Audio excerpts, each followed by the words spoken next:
Hello friends and students, आज हम लोग एक जुडिशरी आंसर शीट को एसेस करेंगे कि एज इन की इस हैंडराइटिंग में जब हम एक जुडिशरी एग्जाम देने जा रहे हैं, so what are the brief pointers which should kept in mind.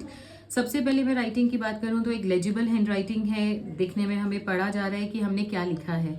But जो मेजर पॉइंटर यहाँ पर आज मैं कवर करूंगी वो रहेगा आपके मार्जिन्स का। जब भी हम इस आंसर शीट को देख रहे हैं तो एज इन फर्स्ट इंटरफेस मुझे ये मार्जिन्स डिस्टॉर्टेड लगे, क्योंकि जब हमारे पास एक लेफ्ट मार्जिन अगर गिवन है या हमने डाला कि अगर जुडिशरी एग्जाम में आपके पास कई बार शीट्स आती हैं कि मार्जिन्स नहीं होते, so I always advise my student to keep a left margin line and then margin line अगर हमने ले लिया है तो उसके बाद आपको बहुत ज़्यादा गैप नहीं देना है in order to start your answer writing. Then अगर हम नीचे आए तो आपने बुलेट से इसको डिफाइन कर दिया, आपने अलग अलग बुलेट से लाइक 1, 2 एंड 3 किया।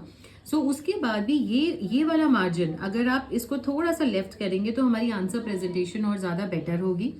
राइट साइड की अगर मैं बात करूं तो एक हमने इमेजिनरी एक राइट मार्जिन बनाया हुआ है, इमेजिनरी, बिकॉज दोनों साइड पे मार्जिन बनाना एडवाइजेबल नहीं रहता है।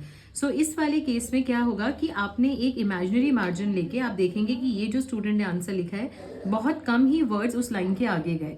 दैट मीन्स इस आंसर शीट में right margin is perfectly okay, but अगर मैं लेफ्ट मार्जिन की बात करूं तो already left margin is given, तो आपको अपने बुलेट्स एंड अपनी स्टार्टिंग को फिर इमेजिनरी बेसिस पे नहीं लाना चाहिए, वरना अदरवाइज आपकी स्पीड स्लो होती है, आपके पास कंफ्यूजन्स आती हैं एंड फिर वो आपके पास क्लैरिटी नहीं आएगी कि where to start and where to and.